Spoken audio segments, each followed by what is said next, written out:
Birincisi, erkek adam бағана бірінші айттым, кіріспесін көп мәселеге. Естісеңіз, естімегендей болыңыз. Егер әділетсіздік болмаса, әділетсіздік болып тұрса, онда айтыңыз. Екіншісі, еркек адам үсті басыңыздар дұрыс салып жүріңіздер. Келіннен құрмет көргің келе ма, мына шорти-морти дегенді қысқартыңыздар. Майкемен отырып, ертеңді завтрак іше беру, одан кейін барып, мына кішкене майкеден денеңіздегі түктерін көрсету, мына кавказский жүндер бар кейбіреудің бәрі өсіп кеткен. Соны бүйтіп тарап қоятындар ба, бүйтіп шығарып қоятындар. Бұл сақал ма екен шығарып қоятын. Бұл келін бұндай нәрсені көрмесін бауырым. Ақсақалдар, ағалар. Үшіншісі, боғауыз айтпаңыз. Боғауыз атаның қолынан шықпасын. Кімге болса оған болсын. Және төртіншісі, отбасылық, семейный мәселелеріңізді өздеріңіз қараңыздар, бөтен біреуді кірістірмеңіздер. А біз бөтен дегенде кімді есептейміз? Келінді есептейміз.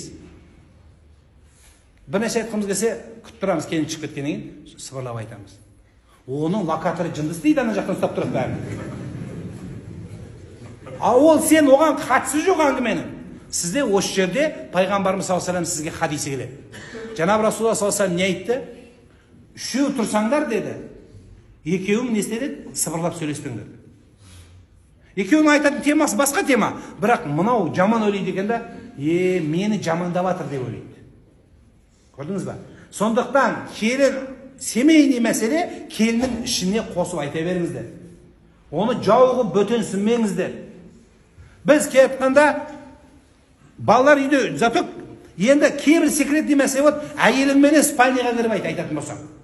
Бірақ дастархан үстінде отырған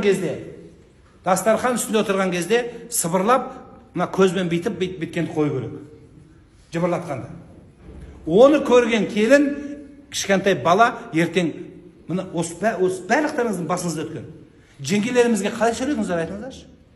Жеңгеніміз, осы отырған талайымыз жеңгеміздің аузын жауып тастағанбыз. Неге жеңгеге сөйледік біз? Өйткені біздің әке-шеше солай үйреткен бізге. Келін ешкім емес деп үйреткен. Жеңгелерім, ағамыздың әйеліне сіз деп сөйлейтін еркек мына жерде санаулысыздар. Бит санаулы. Қалғандары жеңге ета аузын жап, құл сияқты болады. Қайдан шықты сол мынандай балаға әңгіме? Өйткені үйдегілерден шықты, сол үлкендерден шықты. Ертең сенің қызыңа да сол болады асықпа. Бұл бағана сөзін басын айттым, қайтып келетін күніне.